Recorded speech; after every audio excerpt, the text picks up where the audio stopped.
তীব্র আপত্তির কারণে একীভূত হচ্ছে না বিনিয়োগ উন্নয়নে কাজ করা সরকারের ৬টি সংস্থা। তবে কাজের ধরন একই হওয়ায় আপাতত বিডার সঙ্গে পিপিপি কর্তৃপক্ষকে যুক্ত করার চিন্তা করছে সরকার।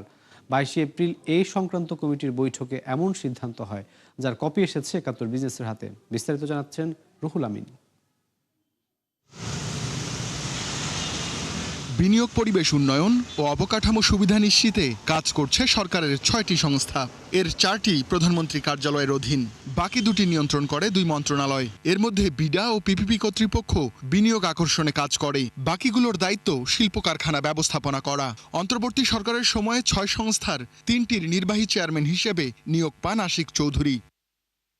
দায়িত্ব নেয়ার কিছুদিন পর হঠাৎই সব সংস্থাকে একীভূত করার আলোচনা তোলেন তিনি। বিভিন্ন মহলের আপত্তি সত্ত্বেও উদ্যোগ নেন আইনি পর্যালোচনার। এছাড়া ১০ কোটি টাকা ব্যয়ে পরামর্শক নিয়োগের আলোচনা ওঠে জোরালোভাবে। যদিও এই ব্যবসায়ী নেতা বলছেন এমন উদ্যোগ ছিল অপ্রয়োজনীয়। এটা আমাদের জন্য এখন সাবজেক্ট ম্যাটার না। আমাদের সাবজেক্ট ম্যাটার হচ্ছে বিনিয়োগ বান্ধব পরিবেশ তৈরি করা, দ্যাটস অল, যেটা আমাদের ডে ওয়ান থেকেই ছিল। ব্যবসায়ীদের চাহিদা কিন্তু ইজ ভেরি সিম্পল, এটাকে কমপ্লিকেট করে সরকার। আপনি বিনিয়োগ বান্ধব পরিবেশ নিয়ে আপনি কাজ করেন, বিনিয়োগ আমরা আনবো। যেটা বারবার বলতে চাই, বিডা বা বিডার চেয়ারম্যানের কাজ না বিনিয়োগ আনা। এই উদ্যোগ পর্যালোচনায় গত ২২ এপ্রিল বৈঠক করে মন্ত্রিপরিষদ সচিবের নেতৃত্বাধীন কমিটি, যারা সিদ্ধান্ত দেননি একীভূত করার। তবে কাজের ধরন এক হওয়ায় বিডার সঙ্গে পিপিপি কর্তৃপক্ষকে যুক্ত করার বিষয়ে মত দেয় কমিটি। আর এই উদ্যোগ সফল হলে পরবর্তী পর্যায়ে একীভূত করা হবে বেজা ও হাইটেক পার্ককে। অর্থাৎ একরকম অনির্দিষ্টকালের জন্য পিছিয়ে দেয়া হয় পূর্ণ একীভূতকরণ। বিডা আর পিপিপির একটা ওভারল্যাপিং জায়গা আছে। আমার মনে হয় সেই জায়গাটায় মার্জারের হয়তো সুযোগ থাকার একটা বড় সম্ভাবনা আমি দেখছি। কিন্তু বিডা, বেজা এবং বেবজা, এই দুটাকে বিডার সাথে মার্চ করা উচিত নাকি, এটা মনে হয় আরও একটু ভেবে দেখা দরকার। কেন বলছি, বেবজা তো অনেক পুরনো, ৮২, ৮৩, ৮০ দশকের শুরু থেকে তারা export oriented industrial park management, এবং সেখানে কিন্তু মোটামুটি বেশ ভালো সফলতা আছে তাদের। বেবজা কিছুটা ইনভেস্টমেন্ট প্রমোশন করে, কিন্তু ওইটা কিন্তু ওদের মূল কাজ না। তাদের মূল কাজ ইন্ডাস্ট্রিয়াল পার্ক ম্যানেজমেন্ট। অর্থনীতিবিদ ও ব্যবসায়ী নেতারা বলছেন এসবের চেয়ে বরং ব্যবসার পরিবেশ উন্নয়নে বিডার মনোযোগ দেয়া বেশি জরুরি।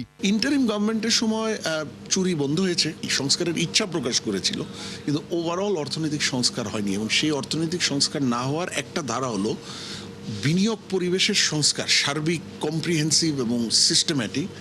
সেটাও খুব বেশি হয়নি। ২-৩টা কিছু, যেমন রিপ্যাট্রিয়েশন রুলসটা একটু সহজ করেছে, ভালো জিনিস। এক্সপোর্টার বন্ড, পার্শিয়াল এক্সপোর্টারদের বন্ড একটু সহজ করেছে, ভালো জিনিস। Your job is to coordinate with all these ministries, যে আমাদের বিনিয়োগ পরিবেশের জন্য কোন কোন জায়গায় নীতি সহায়তার কারণে বাধাগ্রস্ত হচ্ছে বিনিয়োগকারীরা, সেটা আপনার কাজ। আপনাকে বলা হয়েছে আপনি কাস্টমসকে ঠিক করেন, আপনাকে বলা হয়েছে আপনি এশিয়া মহাদেশের মধ্যে আমাদের জন্য একটা কম্পারেটিভ ট্যাক্স রেট দেন, যেটা দেখে আকর্ষিত হয়ে বিদেশি বিনিয়োগকারীরা আসবে। আপনাকে বলা হয় না এই দেশ বিদেশ ঘুরে প্রেজেন্টেশন দিতে, আপনাকে বলা হয় না একই প্রাইভেট সেক্টরের সাথে বারবার মিটিং করতে।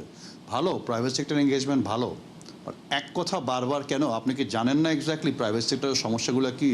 যদি না জেনে থাকেন, প্লিজ টেক লিভ। বিডা ও পিপিপি কর্তৃপক্ষ একীভূতকরণের বিষয়ে ২৯ এপ্রিল আবার বৈঠক করবে মন্ত্রিপরিষদ সচিবের নেতৃত্বাধীন কমিটি। রুহুল আমিন, একাত্তর, ঢাকা।